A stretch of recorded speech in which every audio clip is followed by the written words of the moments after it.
she lick it. Okay, on drugs, thunders on I fuck on your mama. That bad like 40, but she my shorty, and she eat me. What is up with the YouTube? Back here again with another banger video for you. And today we're gonna be doing 2 true psychopath horror animations. If y'all want to see the original video, I will leave the link in the description below. And let's get right into this. Boy, hold on. Wait 1 sec. I forgot to say this. But I have finally came up with a schedule that I'm trying to be dropping. I'm at least trying to drop 1 video a week. I'm not trying to give no specific day yet, just because, yeah, I'm a procrastinator, so I kind of wait till last minute to do a lot of stuff. But I'm trying to drop at least 1 video a week. And I know I'm going to be dropping 2 videos this week because I'm going to drop 2 story times. Probably, I'm going to drop 1 story time tomorrow and a story time the next day. But I'm trying to, because Halloween is Saturday. Halloween is Saturday, and I'm trying to have these story times drop before Saturday, because these are some spooky story times. But let's get right into this video, though. Hope y'all like this. Don't forget to like, subscribe, join the Kale Squad. Kale Squad, best squad. I ain't got no merch, but Kale Squad is best squad. Just believe that. Let's get right into this video, though. About 10 years ago, my family had a studio rental business in a big city. Our studio had the most thorough security system at that time. So as a result, our studio became the best place for those parents who ever wanted to send their daughter from the rural area to the city. Even though the rent price was highly expensive, our studio was always traded, and because of that, the gender ratio of women was far higher. At that time, there was a woman who had moved into our studio for about 3 months. She was the kind of annoying type that she requested changing the automatic door lock's password several times a month. There was a manual in the room that helps you to change the password for oneself, but she kept asking us to do it every time, saying that it was complicated. We felt like she was the type who was going to fuss about our studio someday, so we always did her favor whenever she asked. But one day, she started saying something strange. She said that someone seemed to be coming inside of her room when she wasn't. For people living with HIV, keep being you and ask your doctor about Biktarvy. There. Of course, we have a MasterCard to enter every room, but I swear, we are not those ignorant types of owners who come in and go out of any room, except for sometimes when people who leave their rooms without telling us they had changed the password, or when we had to do an electrical inspection for the empty rooms, asking for prior consent already. But she seemed to doubt me, because I was the one who guarded the studio during my university vacation. Anyway, my parents sent her back to her room. Bro, no cap, there's some music, the instrumental in the background, bro. It is getting me scared, bro. And I don't know why. I already feel like I got anxiety. Room kindly, saying that she might be mistaken at first. Then the other day, she came up angrily this time. She said that she put a piece of paper in the crack of the door and folded the edge of the bed's blanket slightly when she went out. However, when she came back again, then she found that the paper was fallen on the ground and the blanket was all spread out. Cursing me tremendously, she had already believed 100% that I was certainly the criminal. At the time, I was ordering food and in a good mood after cleaning the roof in a heavy sweat. And this woman's behavior slowly pissed me off. And even my parents seemed to be suspicious of me at this point. But I couldn't confirm what was happening on each floor because there was only one CCTV in the front door and another one in the parking lot at that time. No matter how I felt the unfairness, I couldn't just install all the CCTV using a huge sum of money to capture the evidence of the woman who has such a megalomania and mythomania.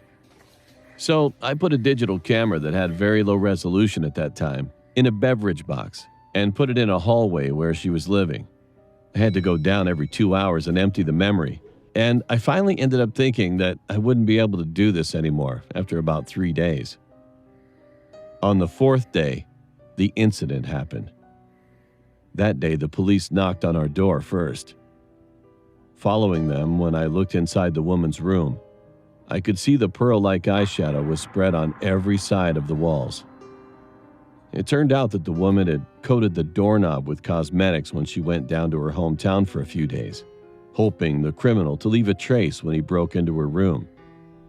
But as if he were mocking her, the criminal had put those pearl shadows all over the walls, ceilings, and even floors of the room. So the police came to my room after receiving the woman's report. They started to investigate whether they could find any traces of pearl shadow on my keyboard, mouse, drawer handle, faucet, and even the toilet watering lever. But it was nonsense. I was just eating delivery food without knowing anything. The wash basin in the woman's room, which had been empty for 4 days, was completely wet, as if someone had just finished taking a shower, and I could see the soap was expanded. I was eventually called to the police station as a witness for questioning. When I finally got back home, I brought my camera that I had installed before to see what was on it, just in case. And then, something strange was caught in the camera. On the second night, around 11 p.m., the woman's boyfriend was filmed entering that empty. I'm sick of ads, bro. Sick of them. Room. He wasn't in the video for the third day, and of course I couldn't film it for the fourth day. It was a suspicious thing. In the end, I went to the police station again with my camera and submitted it. The whole story of the incident that was revealed later was like this. It was her boyfriend who made her terrorized and tremble in an attempt to bring her into his studio. While she went to college, he kept sneaking into her room and left those suspicious traces for a month. Then, as his girlfriend noticed the strangeness, she told him what had happened, and he kept telling her about the cruel and scary murdering cases that occurred in a studio apartment. Later, he suggested to her that she could sleep in his house if she was scared. His final goal was cohabitating with the woman, and the climax happened on that day. After hearing that she had set up a trap at the door, he entered her room and rubbed the pearl shadows on the whole room more than she did. Of course, the sink, the blanket, and the paper between the doors, everything was all by him. He thought that if his girlfriend felt extreme fear, she would end up living with him. What was even more creepy was that when the police came to our studio that day, he was comforting his girlfriend calmly, hugging her in his arms. The more she got afraid, the more courteously that bastard consoled her, and kept thinking about how he could make her scared on the other hand. In the end, the man was accused by the woman and her family, and the woman took time off from school due to the huge shock. That didn't seem as scary, but that just seemed like, oh yeah, I'm in a toxic relationship. Yeah. But that wasn't as scary. It was just the music, bro. The music they got generating this thing is like, bro. But you know, a horror movie, you know, the music start playing, you know, something bad can happen. They were playing it throughout the whole story. So you think like, it's gonna happen now. Bro, come on. There's something I want to confess about, so I'm going to write it down on this anonymous site. I'd like to talk about one thing I really, really did wrong. When I was in elementary school, I had to ride my bike to school because there was some distance from my house to my school. My house was located in a back alley. And one day on my way home, I was riding my bike around the curve, and I couldn't slow down, so I ran over an old lady. She collapsed, passing out, and I rushed back to my house, being terrified. She was a very kind person in my town. She was close to my family and people in the neighborhood, so she always greeted me kindly whenever she saw me. This man just openly admitted to running over an old lady, and this man just hit a hit and quit. What is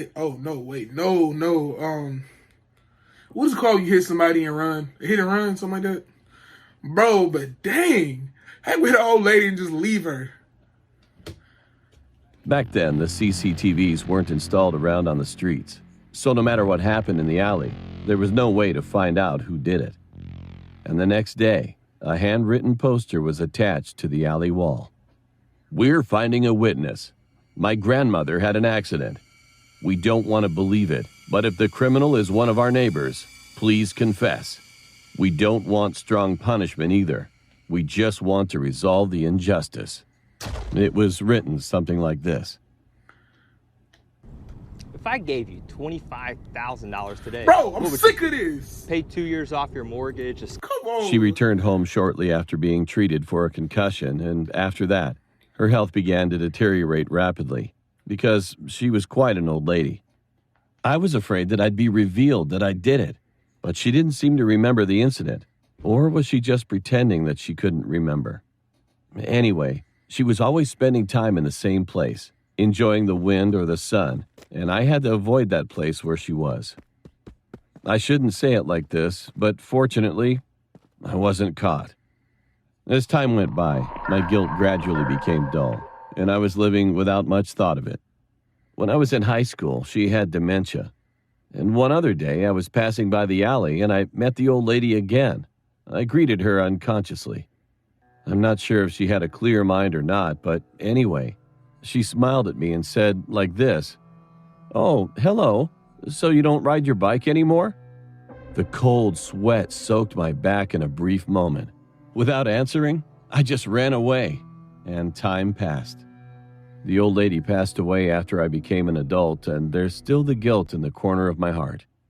Since I can't tell this story to anyone, I hope you guys understand me using the power of anonymity to write it here. I know, I'm just the most terrible trash in the world.